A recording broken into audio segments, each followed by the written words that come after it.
what happens if we get to a 2-on-1 control position. You'll hear me talk about this a lot. It's our primary principle in this course. We call it get to the 2-on-1. Don't worry, we'll get to more of that later. But for now, let's just say I get to a 2-on-1 wrist tie or a 2-on-1 bicep tie. And I'm getting a good head position here, and then he decides to switch hands. The reflex that we want to build and develop here, there are two primary ones, but the first one is going to be what we call break range. So if this were to happen, the moment he switches hands, I have a distance weapon, so now I can break range and transition to higher force and use my light if I need to along with that. Remember, I have a distance weapon now. So that distance weapon is that's what I want. There may be some circumstances where you can't break range. You need to maintain a position of control and stay close to them. We'll get to that in just a second. Okay.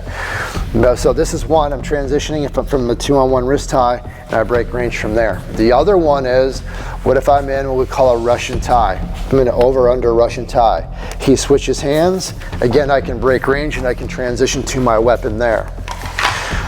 Perhaps I'm in another type of we call it a double underhook Russian tie, and I'm here, and now he switches hands, another position that we might be in where we would break range. But what happens if he switches hands and I can't break range? For example, there are other people in my immediate vicinity. Maybe I have a loved one and I can't get away from them because I don't want them to attack them or anybody else for that matter, and I realize I'm probably more skilled than this person, or I just have to maintain a level of control at the same time and they switch hands. One option from the 2-on-1 wrist tie here is I can just follow the hand over and I can switch over to another type of a 2-on-1. That's one option, especially from that wrist tie. Let's just say, for example, I'm in a Russian tie here.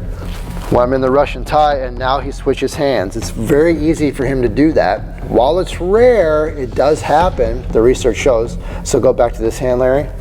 If he switches hands, one option that we like to do is follow if we can with this wrist, and now we can establish a 2-on-1 on the other side with this seatbelt position. Here, I have good control there. And it's very similar, same thing.